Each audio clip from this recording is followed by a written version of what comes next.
Hi friends, आप सभी कैसे हो। आशा करता हूं कि आप सभी अच्छे होंगे।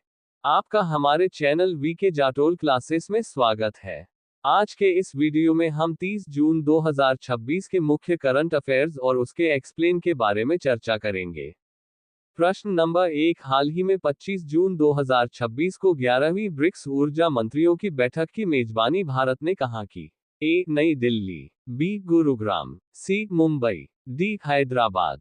दोस्तों, आपका सही answer option number B, Gurugram होगा। स्थान 25 जून 2026 में हरियाणा के गुरुग्राम में 11वीं ब्रिक्स ऊर्जा मंत्रियों की बैठक आयोजित की गई। आयोजक, ये बैठक भारत सरकार के विद्युत मंत्रालय द्वारा आयोजित की गई है।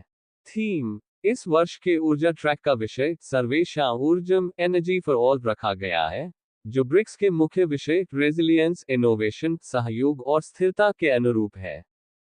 उद्देश्य, इस बैठक का मुख्य उद्देश्य ब्रिक्स देशों के बीच ऊर्जा क्षेत्र में सहयोग बढ़ाना और वैश्विक ऊर्जा चुनौतियों का समाधान करना है।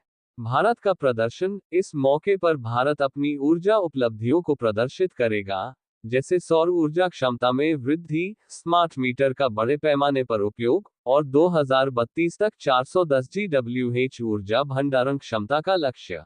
साथ ही Bharat one sun one world one grid OSOWOG और अंतर्राष्ट्रीय सौर गठबंधन जैसी अपनी पहलों को भी उजागर करेगा।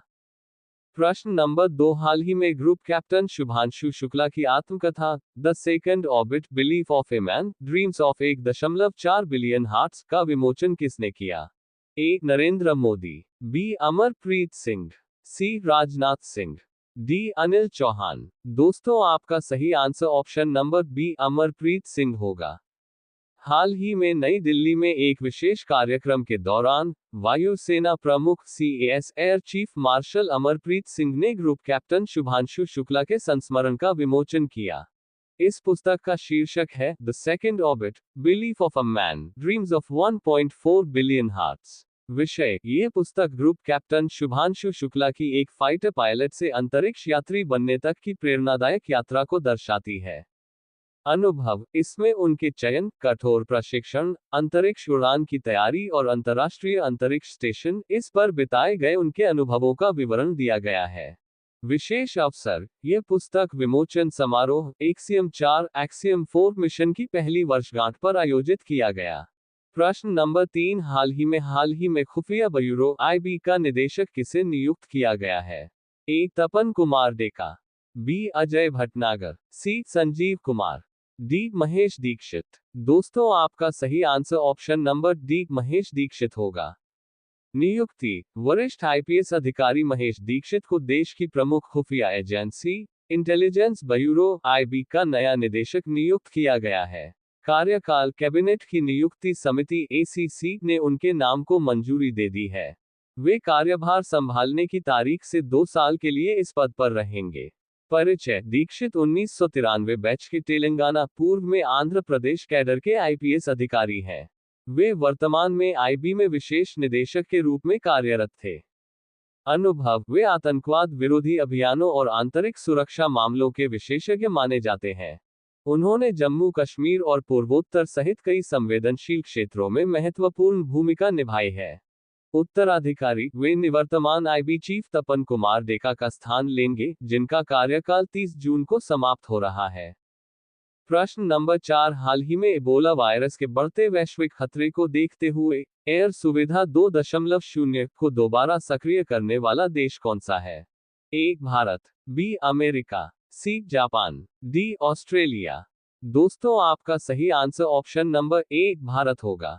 क्या हुआ है, इबोला वायरस के बढ़ते वैश्विक खतरे को देखते हुए भारत सरकार ने 25 जून 2026 से एयर सुविधा पोर्टल को एयर सुविधा 2.0 के रूप में फिर से सक्रिय कर दिया है। किसके लिए है, यह उन यात्रियों पर लागू है जो इबोला प्रभावित देशों जैसे कांगो और युगांडा से भारत आ रहे हैं या उन देशों के रास्ते आ रहे हैं।